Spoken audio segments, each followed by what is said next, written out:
દિવાલ બનાવવામાં આવી છે એમાં ખૂબ મોટા પાયે ભ્રષ્ટાચાર થયેલો છે અને જે સ્ટ્રક્ચર પ્રમાણે દિવાલ બનાવવામાં આવે એ રીતે બનાવવામાં આવી નથી।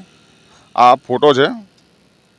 ખરેખર આ રીતે જો દિવાલ બનાવવામાં આવી હોત તો આ દિવાલ ને જે ગાબડું પડ્યું છે એ પડત ના અને પાયા ખોદા વગર ડાયરેક્ટ જ દિવાલ ઊભી કરવામાં આવી છે।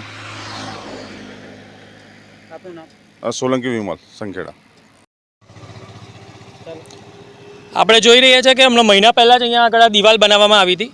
ભારતીય જનતા પાર્ટી દ્વારા જોરશોરથી એનું ઉદ્ઘાટન કર્યું, ખાતમુહૂર્ત કર્યું, પરંતુ આ એક દિવાલ એવી છે કે જ્યાં કરોડો રૂપિયાનો ભ્રષ્ટાચાર નરી આંખે આપણે જોઈ શકીએ છીએ। આ દિવાલ એક મહિનાની અંદર મુશળધાર વરસાદ વરસવાને કારણે એક બાજુથી આખો ભાગ બેસી ગયો છે। જે સ્ટ્રક્ચર પ્રમાણે આ દિવાલ બનવી જોઈતી તે દિવાલ બની નથી। આ માટે ફક્ત ને ફક્ત સરકાર અને સરકારના પ્રતિનિધિઓ અને કોન્ટ્રાક્ટરો જવાબદાર છે।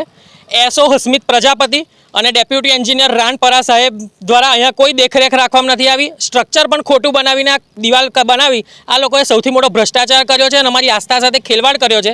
જે તે વખતે ખાતમુહૂર્ત હતું ત્યારે ખાતમુહૂર્તમાં એમ કહેવામાં આવ્યું હતું અમને ધારાસભ્ય દ્વારા કે ધીરજ રાખતા નથી, ધીરજ રાખતા નથી। સાહેબ, ધીરજના ફળ મીઠા હતા એવું તો સાંભળ્યું, પણ આ કડવા ઘૂંટ પીવા પડશે ને પહેલી વાર અમે જોઈ રહ્યા છે। આ સૌથી મોટો ભ્રષ્ટાચારનો જીવતો જાગતો નમૂનો છે।